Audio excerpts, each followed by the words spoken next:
Wanetu naitwa Giftborn. Asiwaambie mtu kitu. Unaona hapo nyuma? Hii ni Moran Group. Na saa hii tumekuja na mchongo mpya. New project Lukenya Brooks. Hizi plot zinaenda only na 550,000. Lakini tuko nalipa polepole. Unaweza ukalipa 50,000. Alafu ukao unalipa polepole kila wakati. Nimesema siwaambie mtu kitu kwa sababu hakuna place yote utapata vitu kama hivi. Mimi mwenyewe natamani ingekuwa labda huko nyuma wazazi wangu wangenipia mchongo kama huu, wangenitayarishia vitu kama hivi. Sasa ningekuwa kitu natafuta ni mtonyo tu. Mambo na ngwenje. Alafu mimi nakuja ninawekeza kwenye mijengo na kila kitu. Lakini kila mtu ana bahati yake. Labda bahati hii imekuangukia wewe. Ndio maana nasema asikwambie mtu kitu. Labda bahati imekuangukia wewe, aidha wewe unaweza kuwa unajinunulia wewe, unanunulia watoto wako. Haujapoteza pesa ukinunua shamba. Hizi plot mahali ziko, kwanza maandhari, hali ya hewa ni safi.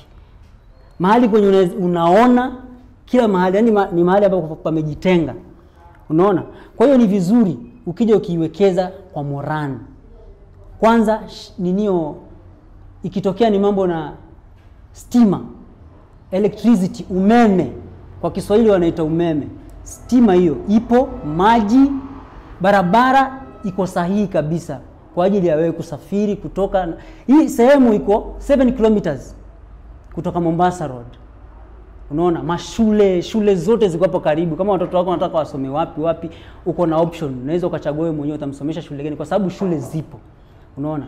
Kwa habari zaidi unaweza ukapigia namba yenye iko hapo chini. Unapiga tu hiyo namba iko hapo chini, unapata maelekezo zaidi yenye atakuongoza, atakuonyesha njia gani rahisi ya wewe kuweza kununua shamba na Moran. Hakuna kitu kilichokuwa kigumu. Ni rahisi tu, ni wewe na kuchukua simu yako unapiga hiyo namba, alafu unatufikia mara hiyo. Kitu kingine, tarehe 5 ni open day ya Moran. Watu wote wenye wamenunua shamba nini, huyo ni siku yao maalum. Watu watakula nyama, watapanda miti baada ya kupewa title deed zao. Unaona? Na vitu vingi ambavyo vyote hatuwezi tukaviweka hapa kwa wakati mmoja. Lakini mambo ni mengi, mtapanda miti, mtakula, tutakuwa pia na mambo mengi tu. Kwa hiyo karibuni sana, open day date 5.